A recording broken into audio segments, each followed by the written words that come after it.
une analyse de portefeuille. J'avais dit que j'en referais une aujourd'hui. Donc, j'ai fait une extraction, les gars, d'analyse de portefeuille. Si vous voulez nous proposer votre portefeuille et vous faire peut-être sélectionner, comme ce qu'on fait avec Mickaël régulièrement, on essaie de faire une sélection au hasard en fait des portefeuilles qu'on récupère. Vous avez un lien juste en dessous. Vous n'avez rien à débourser. On récupère en fait ce que vos informations. Donc, vous répondez, vous allez voir au questionnaire. Et à l'issue de ça, nous, on va l'analyser en direct. On va évidemment cacher toutes vos données personnelles. Le but, c'est pas de les partager comme ça sur Internet, mais d'analyser le portefeuille d'un abonné ou d'une abonnée sur différents lives au fur et à mesure pour, voilà, en un quart d'heure, 20 minutes, peut-être, donner notre avis. Ce ne sera pas des analyses ultra poussées, évidemment, parce qu'on ne peut pas passer 3 heures à analyser un portefeuille. Mais je pense que c'est intéressant de se rendre compte peut-être de ce que font les autres et de ce que peut-être vous pourriez faire mieux si jamais vous êtes dans ce genre de conformation. Donc, on va commencer tout de suite. Là, c'est quelqu'un donc, qui a entre 26 et 35 ans. Il habite en France, célibataire, employé. Il a un revenu annuel net approximatif de moins de 20 000 euros, donc pas un très gros salaire pour le coup. Le niveau d'expérience investissement en crypto intermédiaire, donc pas forcément débutant. Depuis combien de temps il est en crypto? Donc moins d'un an. Donc il a mis intermédiaire. Peut-être c'est quelqu'un qui a pas mal cravaché, mais moi je l'aurais mis plutôt débutant. Quand ça fait un an qu'on est en crypto, moins d'un an, on est plutôt débutant quand même. Quel est le profil de risque? Profil de risque important, très souvent c'est lié au niveau de revenus. En général, quand on n'a pas des gros niveaux de revenus et qu'on commence à arriver en crypto, on a un profil de risque super élevé. Ce qui n'est pas le cas quand on commence à avoir des gros revenus et quand on est plus là pour essayer de se diversifier. Quel est le pourcentage des actifs totaux en crypto-monnaie? Donc, ça reste quand même moins de 10%. Donc, OK, il a pris une petite partie de son portefeuille et il est prêt à prendre pas mal de risques là-dessus.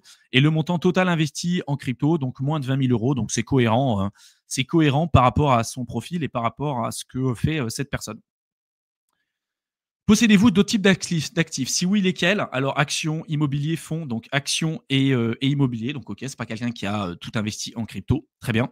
Quels sont vos objectifs avec vos investissements en crypto-monnaie? Gain court terme, épargne long terme, diversification. Donc, lui, son objectif, c'est gain à court terme pour les alts. Très difficile. Gain court terme, je vous dis tout le temps, hein. Faire du court terme en crypto, c'est extrêmement compliqué. Donc, il faudrait savoir à peu près ce que ça veut dire court terme. Mais si vous êtes là en crypto pour une période de quelques semaines à quelques mois, en général, c'est très compliqué. Donc, gain à court terme, attention, réinvestissement de 20 à 30% du portefeuille total en BTC et Ether lors du bear market. Donc là, l'idée, c'est d'accumuler plus de Bitcoin et d'Ether. OK, donc très bien. Je pense que le reste, c'est de le sortir peut-être en stablecoin ou de sortir pour investir dans d'autres classes d'actifs. On verra. Quelle est la stratégie que vous avez mis en place? Alors, il a commencé à investir fin mai 2024. Donc, en mars 2024, on avait eu l'augmentation sur les alts. En mai, ça avait quand même pas mal baissé. Donc, OK. Il a essayé de diversifier ses actifs dans les différents narratifs tout en restant dans le top 150. Je vise une multiplication différente entre x3 et x5 en fonction de l'actif, placement dans le top 150, market cap, force sur les 12 derniers mois, positionnement dans les narratifs, etc. x3 sur le Doge, FTM, GRT, XRP, x4 sur Uni, Render, Sol, x5 sur Sol, Link, NIR, AV et FET. OK. Alors, je pense que tu parles d'un x4, x5, surtout par rapport à ton prix d'achat. Attention, parce qu'il y en a beaucoup aussi qui peuvent regarder ça et qui se disent, attends, tu prends le cours de la crypto aujourd'hui et tu fais un x5, par exemple, sur son market cap et tout, ça peut des fois faire des market cap qui sont complètement délirants, même si c'est évidemment possible. Je pense que là, ce que tu veux dire, et ça me semble cohérent par rapport à ton prix d'achat. Et si tu regardes en mai 2024, les projets, ils étaient quand même assez bas pour pas mal d'entre eux. Donc, OK. Donc, Doge, FTM, GRT, XRP, Uni, Render, Sol, Link, AV, NIR et FET. Donc, pas mal exposé à des narratifs du moment, donc notamment l'IA, Link également, Sol avec toute la mania sur les mêmes coins. OK, on a un peu de DeFi, on a un peu de mêmes coins avec le plus gros, donc le Doge.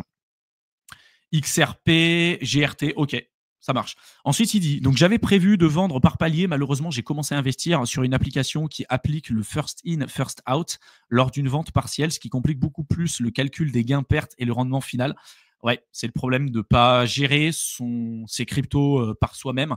C'est-à-dire, nous, ce qu'on vous apprend, même sur Crypto Investisseur, c'est d'apprendre aux gens à utiliser les plateformes d'échange centralisées, mais globalement, vous utilisez pour uniquement envoyer des cryptos, pas des euros en crypto et après pour retransformer vos cryptos en euros. Tout le reste, les échanges, les rendements, le stockage, vous vous débrouillez tout seul en DeFi et en hors ligne de votre côté. Hein, d'accord. Ça, c'est un peu le problème, c'est que du coup, tu peux pas vraiment faire ce que tu veux quand tu as des frais en plus d'entrée, de sortie, des spreads qui peuvent être super élevés aussi en fonction des plateformes. Ça aurait été sympa d'avoir le nom de ta plateforme, mais bon, attention, et moi je vous inviterai toujours à gérer votre propre argent. Je me suis finalement décidé à acheter une clé privée, donc super. J'expérimente avec de petits montants, trading, staking, lending. Détaillez votre portefeuille de crypto. Donc en termes de pourcentage, il y a 22,3% de XRP, donc quand même la majorité de XRP. Fetch, NIR, Solana, Chainlink, AV, The Graph, Render, Uniswap, Phantom et Doge. Et on voit les performances par rapport à son prix d'achat. Donc il est très bien rentré sur le XRP, super, 200%, super. Les top performers en fait sur son portefeuille, c'est Uniswap, je pense, avec les mises à jour qu'il y a eu avec le UniWallet. Il y a eu Unichain qui a été lancé, et puis là la V4 qui a été lancée d'Uniswap. Chainlink également, et puis XRP. Après un peu fantôme avec Sonic, du coup, la nouvelle mise à jour là. Mais globalement, il a quand même plutôt bien acheté. Il y a eu un drawdown sur quelques projets liés à l'IA, tu vois, NIR, Fetch, Render. Mais on est très loin de la volatilité à la baisse qu'on a connue, que je vous ai montré tout à l'heure. Là, sur Tao, par exemple, on a eu 50%. Sur Virtual, on était à 80%. ICZ, presque 90%. Enfin, voilà. Là on est quand même face à quelqu'un qui a quand même très bien acheté. Donc, super. J'ai vécu, avez-vous d'autres éléments complémentaires à nous soumettre? Donc, j'ai vécu les baisses de l'été assez sereinement, mais je relativise quand je constate que mon portefeuille n'a fait que moins 16%. Du coup, je ne sais pas si je pourrais supporter une chute de moins 25, moins 40%. J'ai fait plusieurs erreurs. Adieu les plus 435% sur HBAR. Certaines que je regrette. J'ai vendu des jetons AVAX que j'avais achetés à 24, 25 dollars et d'autres moins. J'avais acheté du HBAR sans vraiment m'intéresser à la tech, son adoption et son potentiel futur, et je les ai revendus par manque de conviction avec une petite perte de 20%. C'est pour ça que je vous ai dit la conviction, c'est ultra, ultra important. Actuellement, mon portefeuille est à 32%. Il est monté à plus 70. Je songe à revendre ou du moins couper les pertes s'il tombe en dessous des plus 20%. Je tiens à vous remercier pour vos lives, vos conseils en matière de gestion, stress, FOMO et votre vision à l'état actuel du marché crypto qui m'ont de nombreuses fois rassuré. PS, je suis un spectateur de l'ombre, mais je lâche toujours un pouce. Super. Donc moi, il y a plusieurs choses que j'aimerais dire. Déjà, on est face à quelqu'un qui a, pour moi, quand même globalement bien investi, parce que il est en positif, il a eu à un moment donné quelques volatilités à la baisse et il se dit tiens, je ne sais pas si je peux supporter encore une chute de 25 à 40%, sachant que c'est très largement possible. Si jamais c'est pas possible de subir une perte de 25 à 40%, il faut se poser des questions. Est-ce qu'il y a vraiment une conviction sur les projets que tu as en portefeuille? Est-ce que tu as de l'argent de côté, toujours par exemple des stablecoins? Je vois pas que c'est le cas là. J'ai l'impression que ce que tu as aujourd'hui, ce n'est pas les, tu n'as peut-être pas mis, tu vois, si tu avais des stablecoins ou pas de côté. Pourquoi c'est super important de presque continuellement avoir des stablecoins pour toujours se dire, OK, si ça baisse, je peux renforcer mes positions, je peux lisser mon prix à la baisse et tout. Parce que 25-40% de baisse dans des périodes comme aujourd'hui, c'est tout à fait possible. Et d'ailleurs, les infos que tu m'as données, c'est pour le 10-01. Donc, il est peut-être possible que tu aies déjà subi cette volatilité à la baisse. Donc, ça aurait été intéressant d'avoir ces informations-là aujourd'hui. Néanmoins, pour moi, tu es quand même bien diversifié. Tu as de la DeFi, tu as des RWA, notamment avec Chainlink qui fait un peu tout aujourd'hui. Tu as des nouveaux projets, tu as de l'intelligence artificielle, tu as des coins de cycle 1, nouveaux narratifs. Par contre, on est face à quelqu'un quand même qui a 0 Bitcoin, 0 Ether. D'où le profil important niveau de risque qu'il avait tout à l'heure. C'est-à-dire que là, on a quelqu'un qui n'a pas de fonds de portefeuille. On est quelqu'un qui est là pour faire de l'argent sur le court terme, donc sur une période dite de alt season.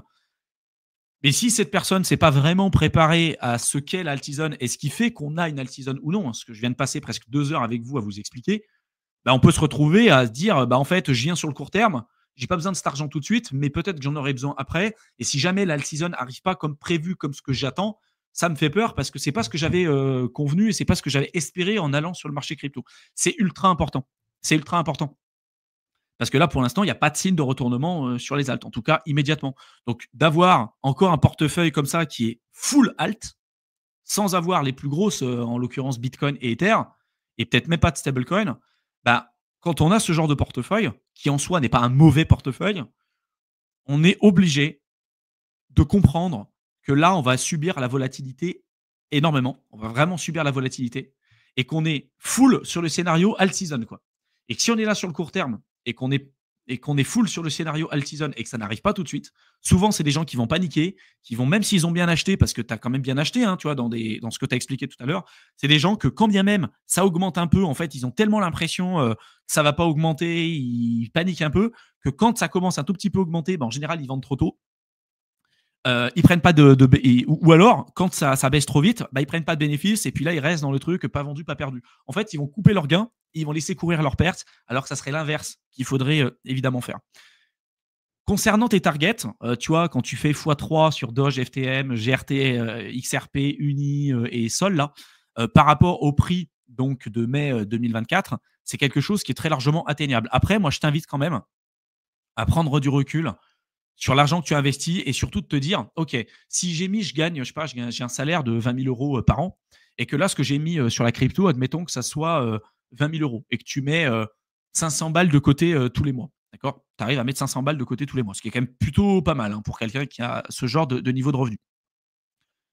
À partir de quel moment, déjà, ça représente combien de mois ou combien d'années d'épargne que ce que tu as mis en crypto? Et ensuite, à partir de quel moment, à partir de quel seuil, tu vas commencer à récupérer ce que tu as investi avec une plus-value. Ça, c'est hyper important. Vous ne pouvez pas savoir ce que ça fait à votre cerveau quand vous sortez, quand vous arrivez à un niveau de marché et quand vous récupérez votre somme initiale avec des plus-values.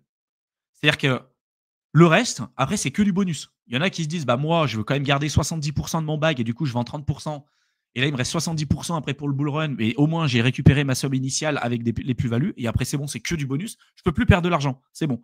Mais ça, il faut l'avoir réfléchi en amont. Donc ça, il faut que ce soit prêt. Ta stratégie de sortie, il faut qu'elle soit prête. Et que tu sois capable de mettre en lien, ça je le dis tout le temps aussi, l'argent que tu gagnes, l'épargne que tu mets, avec ce que ça représente sur le marché crypto. Si demain, tu as un portefeuille, tu mets, je sais pas, 10 000 dollars en crypto, 10 000 euros en crypto, ça représente 3 années d'épargne pour toi. Et que demain, tu as un truc, tu t'ouvres ton portefeuille, tu as 40 000 euros. D'accord. Donc ça représente 12 années d'épargne. T'imagines 12 années d'épargne, tu n'as pas pris de plus-value et tu dis non, mais ça va monter encore plus haut. C'est une connerie, évidemment. Tu vois. Mais c'est important de réfléchir à ces trucs-là et de savoir comment tu vas prendre des bénéfices. Parce que attention à ce genre de multiples, parce que ça veut tout et rien dire. Je ne sais pas si tu parles en termes de market cap, je ne sais pas si tu parles par rapport à ton prix d'achat, je ne sais pas si tu parles par rapport au précédent plus haut. Tu vois, tout ça, ça veut tout et rien dire. Et pour moi, tu peux avoir des projets qui peuvent faire bien plus que ça. C'est-à-dire, imagine ton Doge, il fait bien plus que ça, et que tu arrives à un portefeuille qui a surperformé à cause de ton Doge, et que le reste a sous-performé. Est-ce que ça veut dire que tu ne vas pas prendre de plus-value quand bien même tu serais à, je sais pas, peut-être 5 ans d'épargne sur ton portefeuille? Tu vois, ça serait une connerie. Donc tout ça, évidemment, c'est des points importants à prendre en compte. Gérer tes cryptos sur une ledger, enfin Ledger ou Trésor, peu importe, on s'en fout, mais de le gérer en hors ligne. Évite tout ce qui est trading au départ. Je pense que c'est à éviter. Si tu veux faire du staking, lending, DeFi, forme-toi, puis tu splits ton wallet. Tu le fais pas avec ton portefeuille long terme. Tu peux créer des sous-comptes. Tu as par exemple une clé pour ton portefeuille long terme et une clé pour faire de la DeFi. Ton portefeuille long terme, c'est juste pour recevoir et envoyer de l'argent. Tu n'es pas là pour faire en sorte on va dire, de valider des smart contracts, valider, enfin, passer dans des bridges, mettre au risque tes actifs long terme avec des actions que tu pourrais faire sur le court terme, surtout si c'est des tests. Donc vraiment, sépare tes wallets et ton wallet long terme, tu fais juste des envois et de la réception de crypto. C'est tout ce que tu fais. Mais sinon, ça me semble cohérent, ça me semble réfléchi. Je pense qu'il y aurait besoin d'améliorer tout ça. Peut-être que là, tu as peut-être aussi trop de projets en portefeuille. Tu vois, tu as 1, 2, 3, 4, 5, 6, 7, 8, 9, 10, 11. 11 projets en portefeuille, c'est quand même beaucoup. Même si c'était quand même assez bien diversifié, tu te rends compte quand même qu'en bull run, bah, tous les projets en fait se suivent et qu'il y a un intérêt, comme tu l'as dit tout à l'heure, un manque de conviction et parce que tu n'as pas su vraiment suivre pour HBAR, tu as loupé pas mal de performances là-dessus. Peut-être que ce sera le cas sur d'autres projets parce que tu ne peux pas tout suivre. Tu vois, nous, à titre personnel, on doit avoir à peu près 8 cryptos. 8 cryptos et on est à full-time crypto hein, avec Mickaël. C'est ce qu'on partage sur l'accompagnement, tu vois. Et toi, tu en as 11 et tu es débutant, ça fait à peine un an. Je pense que c'est trop. Voilà. Donc après, peut-être refaire un tri, de te dire, bah tiens, je veux m'exposer à l'IA, bah, je vais peut-être pas prendre 3 ou 4 projets d'IA, hein, je vais peut-être en prendre un ou deux. Voilà, très bien. Et j'ai de la conviction sur ces projets, je vais les suivre. Le Layer One, eh ben, ok, je prends celui-ci parce que j'y crois, etc., etc. Et pas écouter tous ceux qui vont te dire c'est de la merde et tout. En fait, on s'en fout. C'est ta vision à toi, c'est ce qui est important pour toi. Et vraiment, là, je pense que tu es bien placé. Il faut juste pas capituler dans des périodes comme ce qu'on est en train de vivre. Vraiment, je t'invite à regarder mon live pour comprendre un petit peu la dynamique liée à l'alt-season, à quoi on peut s'attendre et à quoi toi, tu peux t'attendre sur ton genre de portefeuille. Parce que si tu n'as pas de Bitcoin ni d'Ether pour contrebalancer la volatilité sur le marché sur le court terme, en tout cas, ça fait très mal. Voilà, ça fait très mal à la hausse ou à la baisse parce que quand ça redémarre très très vite. Mais ça serait dommage que tu aies fait tout ce travail et que tu vendes en fait à perdre dans des périodes de capitulation si jamais on ne l'a pas encore atteint. Et si après, tu as fait de l'argent en crypto, important, tu te diversifies, tu veux réinvestir sur du Bitcoin ou de l'Ether, c'est good, pas de problème. Par contre, sors peut-être une partie de l'argent de la crypto, réinvestis-le sur d'autres classes d'actifs. Tu m'as dit que tu avais des actions, de l'immobilier. Voilà, diversifie-toi, tu as fait de l'argent, c'est bon, tu capitalises dessus, tu rachètes des actions, tu rachètes de l'immobilier. Je parle beaucoup de ça sur Éternel étudiant, mon autre chaîne YouTube. Donc, si tu as des questions là-dessus, n'hésite pas. Mais tu verras tout ce qui est gestion indicielle, ETF, private equity, crowdfunding, crowdlending, métaux précieux, entrepreneuriat, finance personnelle. Enfin, je parle vraiment de beaucoup, beaucoup de choses sur mon autre chaîne YouTube. Donc, n'hésitez pas, ou les autres aussi, hein, à vous abonner si ça vous intéresse. Mais il y a un intérêt, une fois que tu as fait de l'argent en crypto, de te diversifier et il sera toujours temps de revenir. Voilà, ça, c'est ce que je dis tout le temps. Il sera toujours le temps de revenir. Des opportunités, il y en aura tout le temps. Là, il ne faut pas fucker le truc. Tu es bien placé, tu es sur des bons moments. Ça peut rapidement changer, surtout sur 2025. Mais attention, voilà. Là, pour l'instant, tu n'as pas envie d'acheter du Bitcoin et de l'Ether. Sans doute qu'il y aura un intérêt d'en accumuler peut-être un petit peu plus tard, même si aujourd'hui, je pense que l'Ether, c'est un bon moment pour en accumuler au moment où je suis en train de tourner cette vidéo.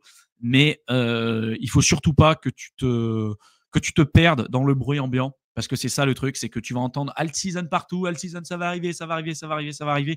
Et au final, si tu n'as pas tous les critères, tu peux attendre 6 mois. Si on est toujours avec un Bitcoin qui est à 70% de dominance, pas d'impression monétaire, et puis un Ether qui est encore à 50% en dessous de son ATH, tu n'auras pas d'alt season en fait. Et c'est un scénario peut-être qu'il faut entrevoir. De te dire, si tu n'as pas une alt season sur 2025, est-ce que ça te met dans des positions compliquées? La réponse, ça doit être non. Tu vois. Et tout ça, c'est hyper important. Donc, pour tous ceux que ça intéresse, que je donne un peu mon avis, Mickaël, moi ou Théo, sur les lives, vous avez un lien juste en dessous qui vous permet de déposer en fait votre candidature et nous donner le plus d'informations possible concernant vos portefeuilles. On les analysera en direct et on vous donnera notre avis. On en reçoit, je crois, une cinquantaine par jour. En ce moment, c'est énorme. Donc, évidemment que je ne pourrais pas analyser tout le monde, mais je pense que c'est intéressant de faire ça régulièrement. Vous me direz ce que vous en pensez, les gars, mais je pense que c'est intéressant. Et ça permet de prendre du recul parce que souvent, ce qu'on observe, c'est peut-être ce que vous voyez vous ou peut-être une partie de votre portefeuille que vous pourriez avoir à l'instant T.